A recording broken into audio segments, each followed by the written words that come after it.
Hello, Mr. Betts here. I want to talk about taking the antiderivative of 1 over x.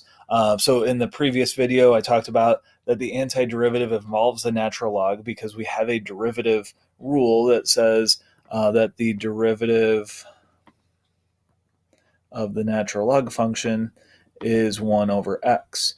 The problem with this is that we have a restriction from the beginning on the natural log function. We can't plug in values for x that are less than 0 or even equal to 0.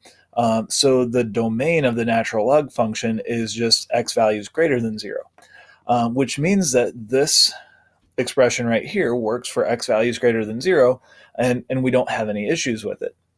However, when we want to reverse this, in this expression here, we should be able to plug negative values in for x, which means that when we take the antiderivative, we should be able to plug in negative values for x there.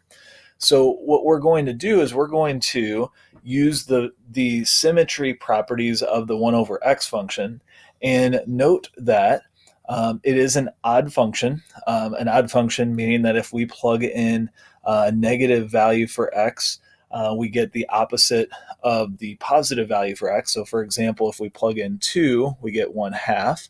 If we plug in -2, we get -1/2.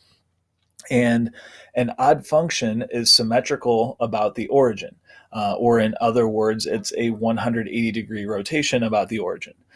So this part of the function here, rotated 180 degrees, is the negative part.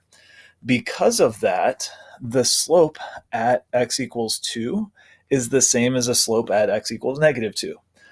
And the slope at x equals 1 is the same as the slope at x equals -1, and the slope at 5 is the same as the slope at -5. So since the slopes at the positive values and the slopes at the negative values are the same, we could also say that the derivative of the natural log of the opposite of x is 1 over x for x values that are negative. So if we combine those two, we can essentially do this, and the only restriction now, let me get rid of that negative on there, the only restriction we have on x now is that x can't be 0. We'll notice that in 1 over x, x can't be 0 anyway, so reversing the derivative of the natural log of the absolute value of x gives us an antiderivative for this, the natural log of the absolute value of x. And so using this symmetrical property of the 1 over x function, we can apply this to negative values of x also. And so these absolute values here are absolutely important. No pun intended, but you have to have them there because we need to allow the domain of our antiderivative to match the domain of the function that we're taking the antiderivative of.